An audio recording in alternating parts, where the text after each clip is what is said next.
کہ کچھ اللہ کے واسطے سنجیدہ چیزیں بھی پڑھ لیا کیجیے.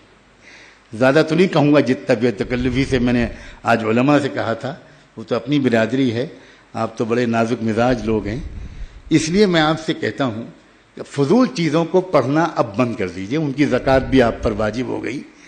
اب آپ کچھ کام کے لٹریچر پڑھیے. ہر مہینے اپنے شہر کے کسی اچھے اسٹال میں جا کر فریڈم اسٹرگل کی تاریخ کی کچھ کتابیں پڑھیے. بہت کتابیں ہیں. اروندھتی رائے کی کتابیں پڑھیے، اگروال کی کتابیں پڑھیے. چوٹی کے مصنفین ہیں جنہوں نے ایک لفظ بھی اپنی طرف سے نہیں لکھا ہے. برٹش گورنمنٹ نے 12 والیومز میں وہ پوری میٹنگز کی منٹس چھاپ دی ہیں. جو میٹنگ گاندھی، نہرو، جناح، مولانا آزاد، پٹیل ان سب کے ساتھ جو چلتی تھی، ماؤنٹ بیٹن کی یا ان سے پہلے کے وائسرائے کی، جتنی میٹنگز ہوئی ہیں ہر منٹ کی رودات دن تاریخ کے حوالے کے ساتھ برٹش گورنمنٹ نے چھاپ دی ہے.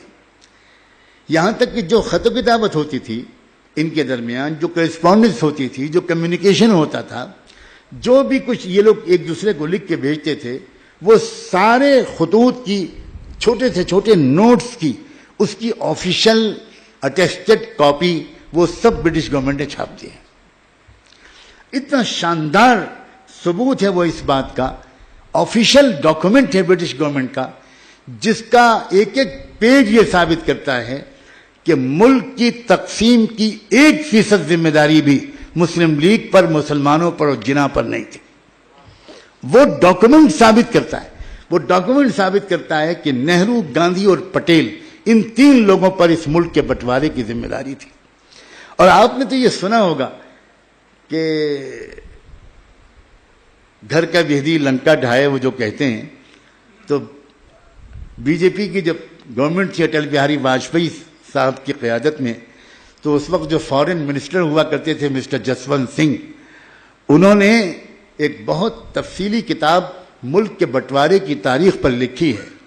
اس میں انہوں نے 50 حوالوں سے ثابت کیا ہے کہ ملک کے بٹوارے کی اصل ذمہ داری نہرو اور پٹیل پر ہے. وہ مہاتما گاندھی کو ذرا بچا لے گئے ہیں، کچھ مصلحت ہے اس میں ان کی، ہم ان کی مجبوری کو سمجھتے ہیں، لیکن چلو کم سے کم ایک ہی سیڑھی اوپر چڑھنے سے رہ گئے، نیچے سے اوپر تک تو آ گئے وہ. اور باقی مواد بہت موجود ہے پوری حقائق کو ثابت کرنے کے لیے. میں صرف یہ عرض کرنا چاہ رہا ہوں کہ جس وقت 1935 میں ڈاکٹر امبیڈکر نے تبدیلی مذہب کا اعلان کیا، اسی سال برٹش پارلیمنٹ نے ایک نیا قانون بنایا، انڈیا ایکٹ 1935. اس وقت سے 1935 تک برٹش گورنمنٹ جو انڈیا پر رول کر رہی تھی، وہ کر رہی تھی انڈیا ایکٹ 1919 کے ماتحت. پھر انہوں نے ایک نیا ایکٹ بنایا 1935، انڈیا ایکٹ 1935. اس انڈیا ایکٹ 1935 کے فوراً بعد گاندھی جی نے آزادی کی وہ تحریک جو پچھلے 10 سال پہلے بلکہ 16 سال پہلے انہوں نے اچانک بند کر دی تھی، اس لیے کہ وہ آزادی کی تحریک علماء اور مسلمانوں کی قیادت میں چل رہی تھی اور گاندھی جی پیچھے پیچھے چل رہے تھے. لیکن 16 سال تک اچانک آزادی کی تحریک کو موقوف کر دیا گاندھی جی نے کسی کے مشورے کے بغیر. اور 1935 میں جب وہ برٹش پارلیمنٹ نے وہ ایکٹ پاس کیا، اس کے فوراً بعد گاندھی جی نے ایک نئے سرے سے ملک میں آزادی کی تحریک شروع کروا دی.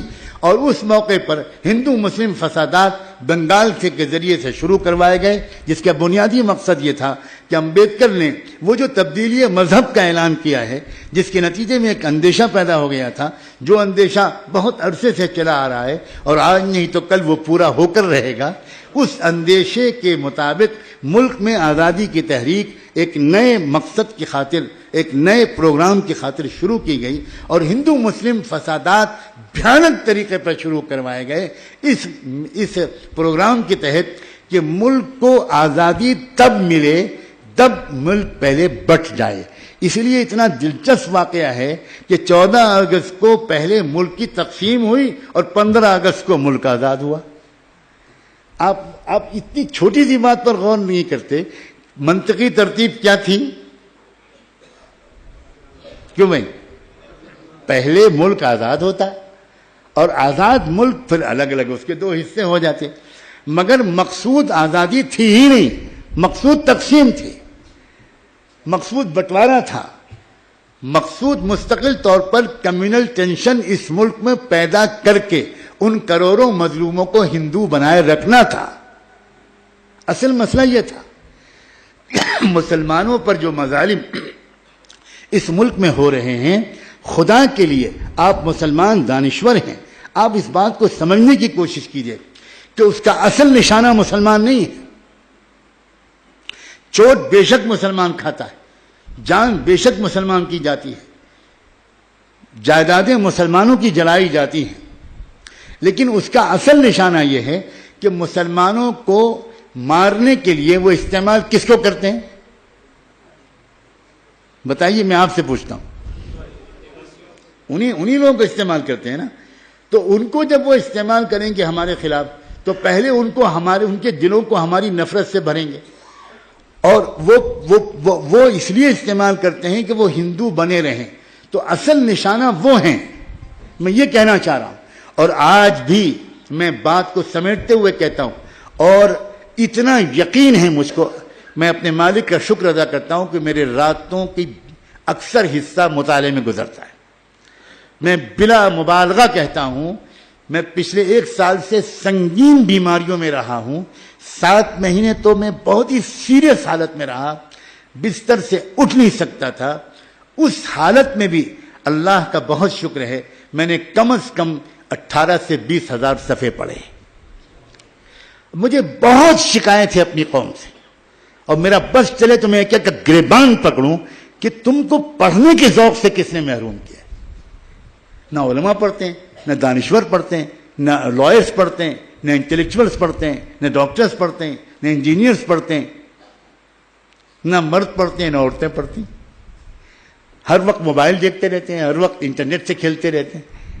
جو قوم پڑھے گی نہیں، جس قوم کے پاس نالج کا ذخیرہ نہیں ہوگا، جس قوم کے پاس ایک کریٹیکل اسٹڈی، کریٹیکل انالائسس، ایک تنقیدی تجزیے کا ذوق نہیں ہوگا، وہ قوم کیا خبروں میں سے غلط اور صحیح کا انتخاب کر پائے گی؟ بالکل نہیں کر سکتے۔ آپ 1000 بد دعا دیتے رہے آر ایس ایس والوں کو۔ میں آر ایس ایس والوں کے کیمپوں میں گیا ہوں، اور میں ان میں سے بہت سے لوگوں کو ذاتی طور پر جانتا ہوں، بہت پڑھنے والے لوگ ہیں، بہت مطالعہ کرتے ہیں۔ اسی طرح آر ایس ایس کی لابی کے خلاف اس ملک میں جو ایمبٹ موومنٹ چل رہی ہیں، جو مظلوموں کی تحریکیں چل رہی ہیں، انہوں نے بھی اپنے کیڈر اور چھوٹے سے چھوٹے کاریہ کے اندر بھی لٹریچر کے پڑھنے کا ایک شوق پیدا کر دیا۔ نہیں پڑھتے اگر کون؟ تو مسلمان نہیں پڑھتے۔ آج کم سے کم آپ ایک مسافر سے اتنا وعدہ کر سکتے کہ سنجیدہ مطالعہ شروع کریں۔